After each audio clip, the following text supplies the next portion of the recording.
Hey everyone, welcome back to the channel. Today's episode is a special one because I finally get to cover one of my all-time favorite judges, Judge Fleer. And guess what? He had a sovereign citizen in his courtroom yesterday. And trust me, he was more than ready to shut it all down. Let's jump in. Good morning, Mr. Emmetum. Do you have a lawyer today? No, representing myself.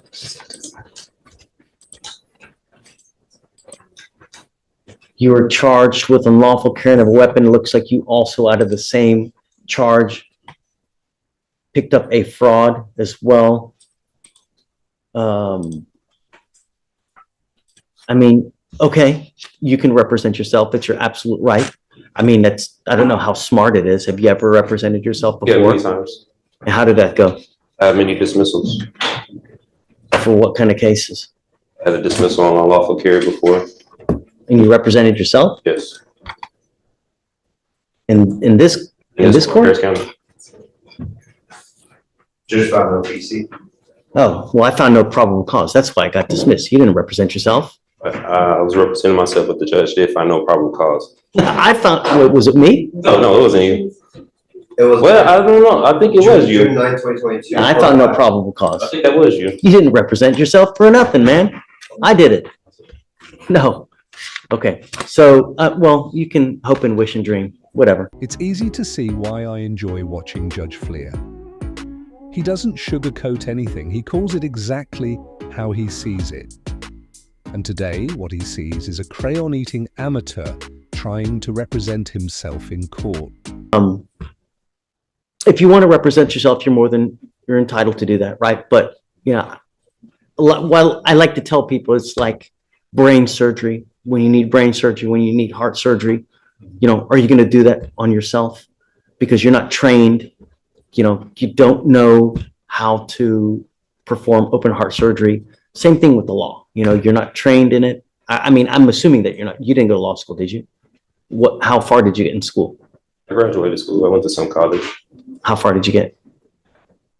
2 years I got certificates. I mean, not through college, but I went to school. Okay. So we're in the middle of trial now. And so I don't have the time to go through all of what they're called Faretta warnings to see whether you should represent yourself. I'm happy to do that. Why don't we delay it off a week? Are you working at this time? Yeah, and I stay in Austin. I don't live in Houston, so. What do you do for a living? I have my own business. Doing what? Resell clothing, audio production. How much money do you make a month? I can't tell you, but it pays the bills. You're very cryptic in all your answers, and not only that, but you going to Austin, if you represent yourself, you're going to have to meet with the DAs on a constant basis to get evidence. So that's going to require you to come here to Houston quite a bit. I was ready to file my motion today if I needed to be here. Okay. Before I do that, though, I need to have a Faretta hearing. If you're willing to wait, we can do that a little bit later when I take a break in trial. I had my other case upstairs the same day. The judge from when I came to my last Have you been up there hearing. yet? No, I haven't been up there Okay, yet. so go up there. When you're done, come back down here. Don't forget to come back. If you don't come back, I'm going to issue a warrant.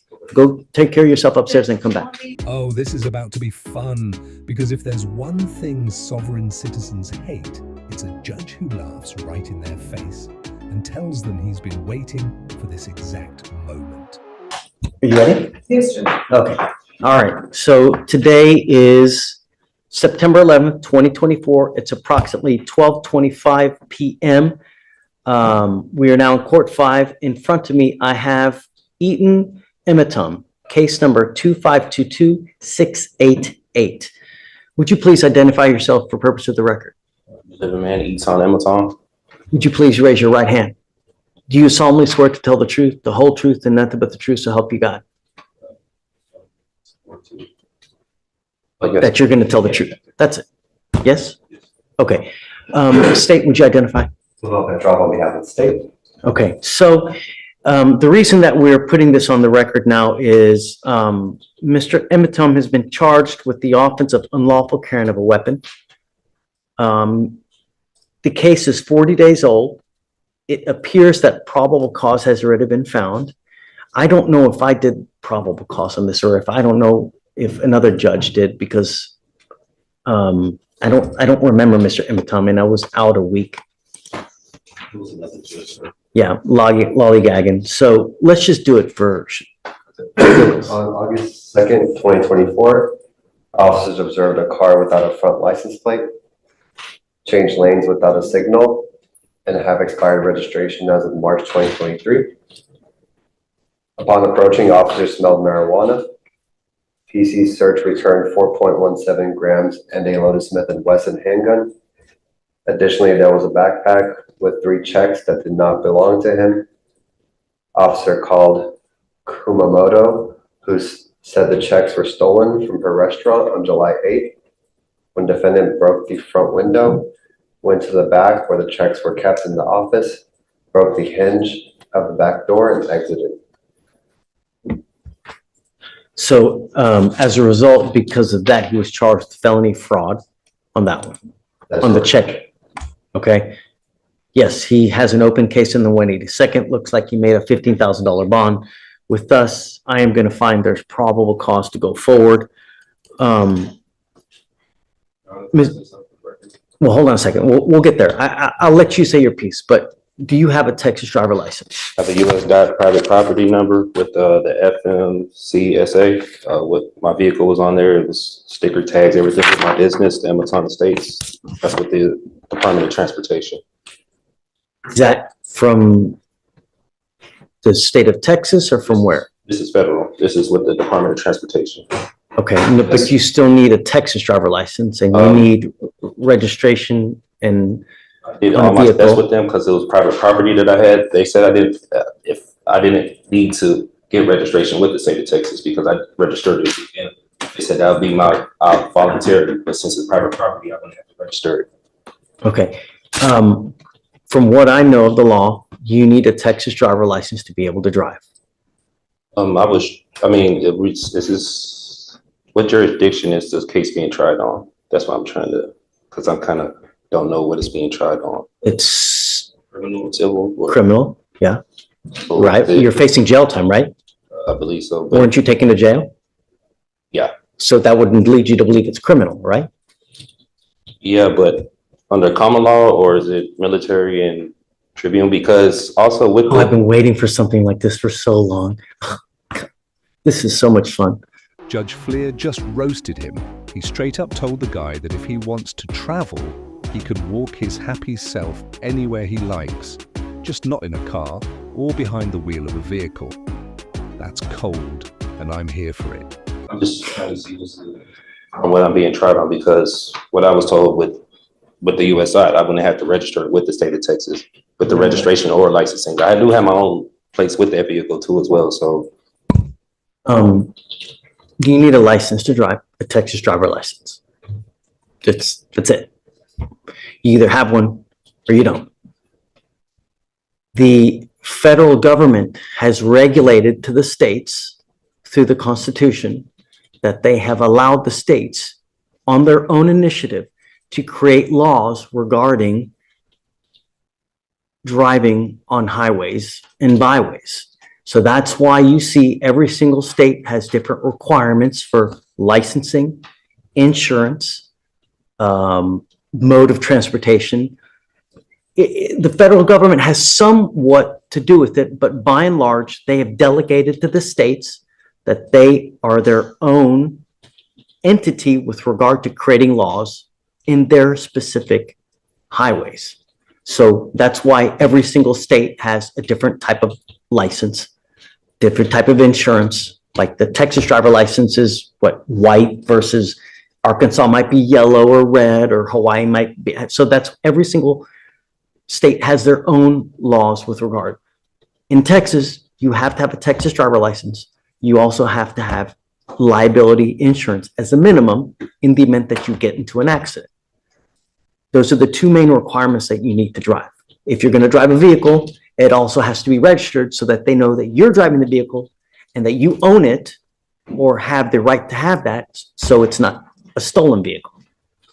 I own the vehicle and everything. When I was here the last hearing with the judge, like what he was saying, he said that when it had applied to me, but he was going to see what they were going to say about the other court about the probable cause of stopping me, because he said registration when it had in the front license plate when it had applied to me. It does apply. It applies to everybody. Everybody has to have a back license plate. They also have to have a front license plate. And so much, they also tell you where it has to be on the car. They regulate, you can't put it in the windshield. State, right? State, Yeah. right. They tell you where it has to be. You can't put it on the windshield. You can't put it on, like on, what's it called? On the light. It's got to be right there. They even tell you how many centimeters it's supposed to be from the street to the actual place on the car. That's how bad the state of Texas micromanages all these things. They even tell you how many damn centimeters it's got to be on the car. So you have to have a front license plate. You got to have a license, got to have insurance. So if you don't have that, you can't drive. And that's it. Yeah, I stated to him I was traveling. I wasn't arguing with him, but I was traveling. I wasn't making commerce. I used to do medical transportation, so I'm kind of aware with licensing and registration and everything. That's why with my private vehicles, I did that with the US DOT instead of the state. And I didn't know that was Correct. And if You you're- they you said- need a license. It doesn't matter whether you're saying you're conveying, whether you're traveling, whether you're, driving. It's a privilege. It's not a right, right? There's a big difference between a privilege versus a right. You have the right to I have walk. the right to travel, don't I? Yeah, taking your happy-go-lucky feet. You want to travel, That's take it. those 2 feet to travel, not in a car. Just what the 14th Amendment was saying, like I have the right to travel. You do. Yes, and you can walk your happy ass from one part to the other part. Not in a car, though. Not without a license. And that right there is the perfect example of why you should never represent yourself in court. This guy thinks he knows what's best for him, but that's self-confidence. It's rooted in bias, and that bias, it'll completely cloud your ability to defend yourself effectively. Did this with the Department of Transportation. They said automobiles were on there, carrier, wrong. bicycles. They're wrong. I'm just telling you now, they're wrong. Whoever told you that, whoever, where you got that, Agency. it's complete. Because imagine this, Mr. Emiton, and I've seen this before. Imagine that you get into an accident, right? And you kill a 5-year-old kid. What's going to happen at that point? Whoever owns that car, the other people, they're going to come after you. They're not going to go after they're going to come after you. The first thing they're going to do is, do you have insurance?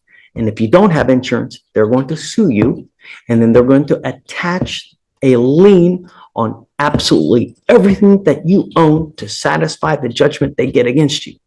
And they will take your house, they will take your car, they will take your bank account, they will attach to where if you ever want to start working and get a paycheck, they're going to garnish all that money. You have insurance, liability insurance, so that if you ever get into an accident, you don't mean to do it. You didn't mean to kill the kid. It's not an purposement. It's an accident. And accidents happen. You might be looking at your phone. You're looking at, this pretty girl that's walking across the street, and then boom, you have insurance so that if that happens, the insurance company will pay on your behalf so you don't have to pay out of your own pocket. And they will even give you a lawyer to represent you on your behalf, because that's what you pay for when you get insurance. If you get into an accident, lawyers usually call you and say, hey man, tell me what happened. Was it your fault? Or was it the other people's fault? Because we want to know who to pay. And that's why for $30 to $40 a month, you get insurance for that very purpose. And I've seen people come here, they have killed someone and they get a $250,000 judgment against them. I've seen it. And God, you'll never dig yourself out of that. So the conveying, this, that, you need a license. You've got to have insurance. And we do it with every single person that comes here.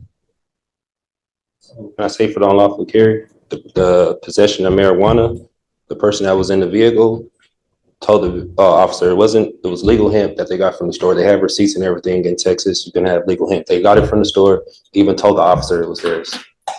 He pulled me out the car. He didn't ask for any paperwork. Now you're making apples and oranges, right? Now we got to test it. Is it weed? Oh yeah, Is it him? That's it.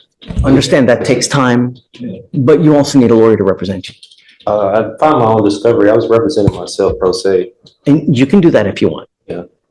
But we have to go through a series of questions. I represented myself plenty of times. I had dismissals here from Harris County. And for purposes of the record, so Mr. Emitom had a case with me here. It was actually June 7th of 2022. He was charged with another gun case, and that was with Victoriano. God, that was a great DA too. And I found no probable cause in that case, right? So you didn't represent yourself in that case. I found no probable cause and they dismissed it. They didn't have to dismiss it, but they did dismiss it. So other than that case, have you ever represented yourself? Yeah, many times. I have dismissals all through here from Harris County. Traffic violations. You're welcome to do it, and, who's one of the worst, who's one of the best presidents that in history that you can think about right now? Wonderful to me right now. You can't think of one good president that we've ever had? I don't know any. Abraham Lincoln, he wasn't good? I never met him. I don't know about him at that time. Abraham Lincoln said something. He goes, you know what? He who represents himself has a fool for a client. And an idiot for a lawyer. Meaning that when you represent yourself, there is an inherent conflict and there's an inherent bias, and you may not be able to see things objectively, meaning that you have your heart, you've got your soul into this case. So you may not be able to see from an outside position if they're saying something that makes sense. You're absolutely entitled to represent yourself. And if you want to do that, you're more than welcome to it. And I have no problem with you doing it. You need to understand though, if you represent yourself, you can't come at a later day and say, you know what? I had ineffective assistance of counsel. My lawyer sucked.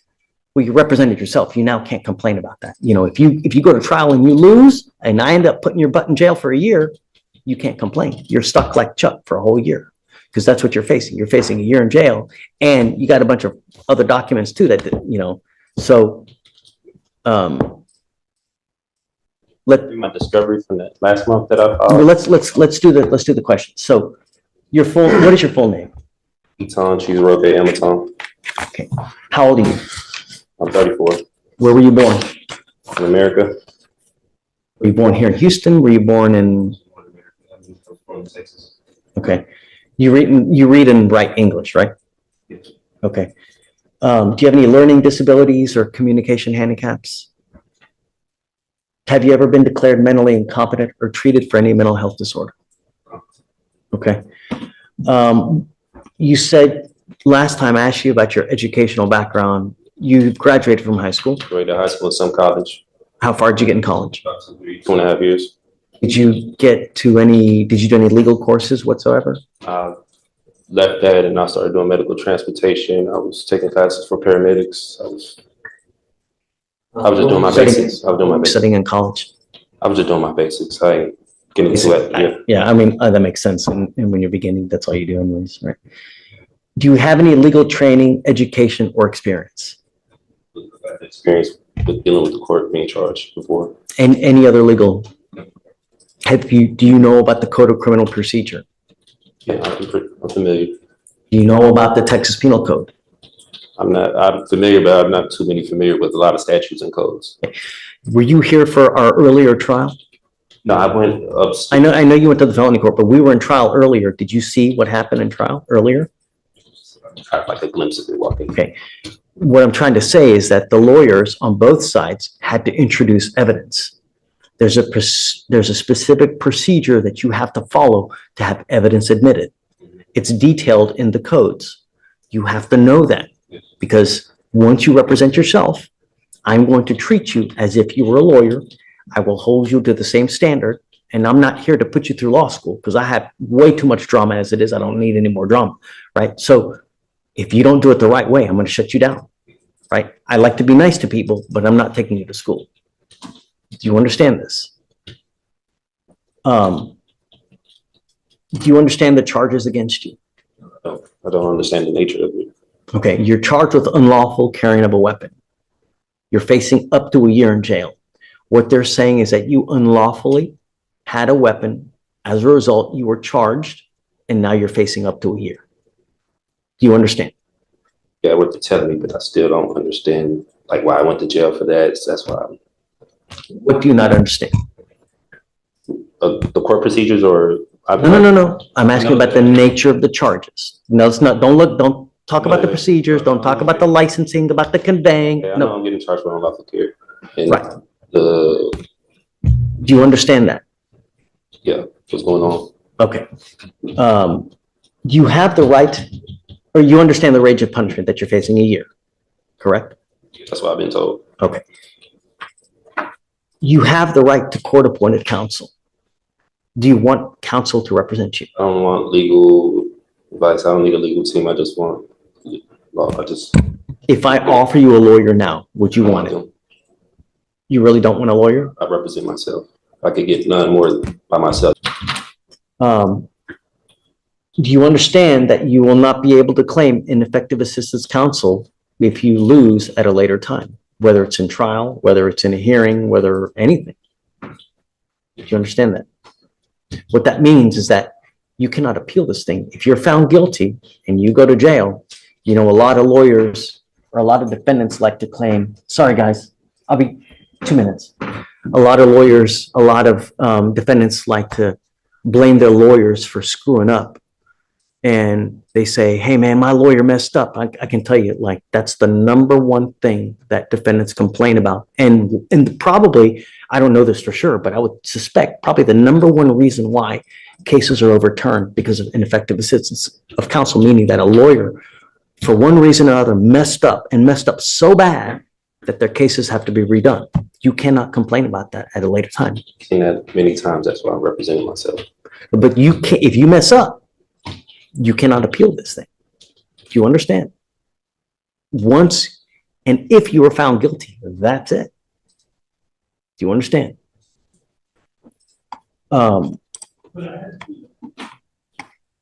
You also have to comply with the same appellate procedures if you lose, meaning that if you want to appeal for one reason or the other, you have to understand the guidelines and the timing, and you have to comply with those rules as well. Do you understand? Mhm. You will not be granted any special consideration because of your lack of formal training. Do you understand this? You may fail to properly raise points of error in the trial record if we go to trial. Meaning that if we go to trial and you object to something, because that's you hear that a lot, right? I object. This shouldn't be in there. You have to object properly. You can't just say object. There has to be more to it. You have to state the reason for the objection. It has to be a legal reason. You can't just say, I object, and expect me to hold something out. You have to give the legal reason. And there's a proper method that you have to state and ask me to do things for it to be recognized on appeal. And if you don't know this, you cannot at a later date complain. Well, I didn't know that. You understand? You still don't want a lawyer. I will give you a free lawyer.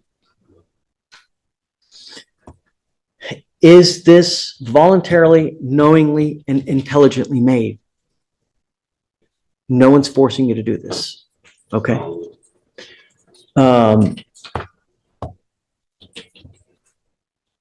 Knowing all this, are you sure that you still want to represent yourself? I got to tell you, I think that you look like a great guy. You look like you're upstanding. I have no problems that you represent yourself. Understand that you need to be careful what you tell them, though.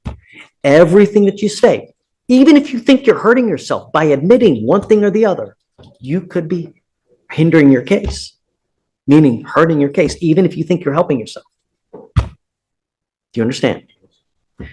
I'll make you a deal. If at any time you want a lawyer, all you got to do is ask and I'll give you one. Really. If you ever feel like you're under the gun, that you feel like someone's taking advantage of you, I'm happy to give you a lawyer at any time. I want you to understand now, as a condition of your bond, though, I'm ordering you not to drive until you have a Texas driver license and a liability insurance. I'm ordering you not to drive. And I'm going to have you sign with me today an affidavit promising me you're not going to drive. If I find that you drive, I'm going to put you in jail. Do you understand? Travel, I have personals. Okay, you are not allowed to get into the driver's seat of a car and drive, convey, travel, however you want to term it. You cannot do that. And if I find that you do that, I'm going to put you in jail and I'm going to make your bond so high, your head's going to spontaneously combust. Do you understand? That waiving my rights to anything? Or No, but I'm telling you that you can't drive, convey, get into the driver's seat of a car. If you do, you're going to go to jail because I will revoke your bond. Do you understand?